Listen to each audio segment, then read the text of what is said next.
This is especially true among young people, and a big part of that had to do with my great friend, Charlie Kirk, a great guy, great man.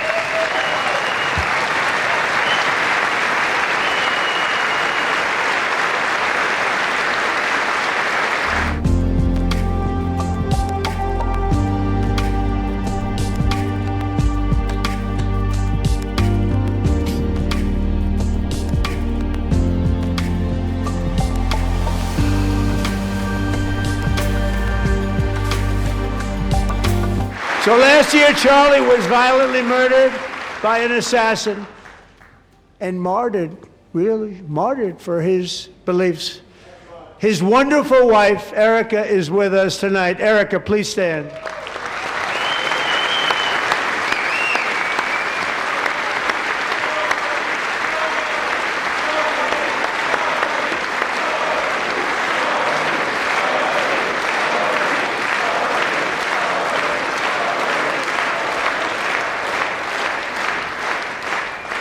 Thank you, Erika.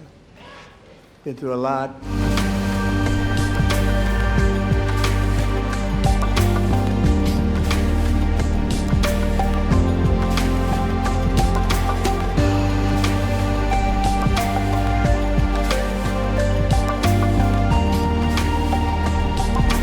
In Charlie's memory, we must all come together to reaffirm that America is one nation under God, and we must totally reject political violence of any kind.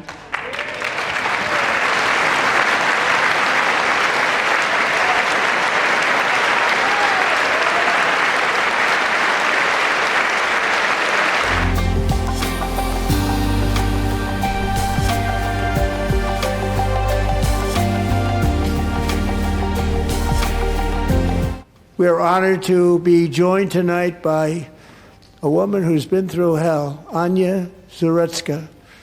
In 2022, she and her beautiful daughter, so beautiful, what a beautiful young woman, Iryna fled war-torn Ukraine to live with relatives near Charlotte, North Carolina. And by the way, what's going on with Charlotte? Last summer, 23-year-old Iryna was riding home on the train when a deranged monster who had been arrested over a dozen times and was released through no cash bail, stood up and viciously slashed a knife through her neck and body. No one will ever forget. There were people on that train. No one will ever forget the expression of terror on Iryna's face as she looked up at her attacker in the last seconds of her life. She died instantly. She had escaped a brutal war only to be slain by a hardened criminal, set free to kill in America, came in through open borders. Mrs. Zarutska, tonight I promise you we will ensure justice for your magnificent daughter, Iryna.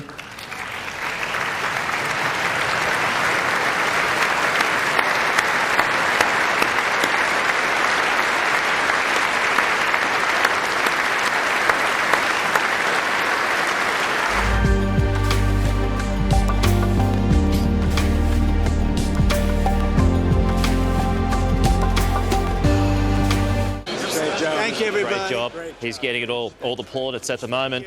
Paul Murray, your turn. What do you think? Well, viewers at home need to understand that every time Pete leaves the studio, a similar parade of people are there to congratulate him on his efforts. It is such a unique thing that in Australia we don't have such pomp and at times such nonsense, as well as what's playing out now. Just in real time, what is worth noting here is that generally speaking, the chamber would be a lot louder than it is right now on the way out. There would normally be Democrats that would want to stay around.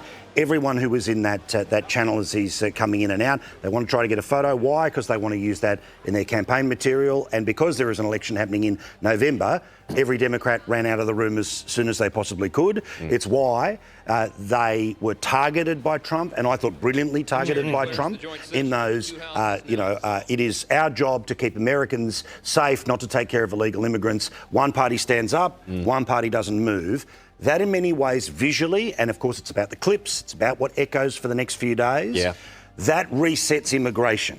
because currently the immigration numbers where previously, obviously, one of the reasons he won was about closing the southern border. That has happened. Then we move now into the deportations scenario and the confrontations in Minnesota and the ugliness that has come with some of that.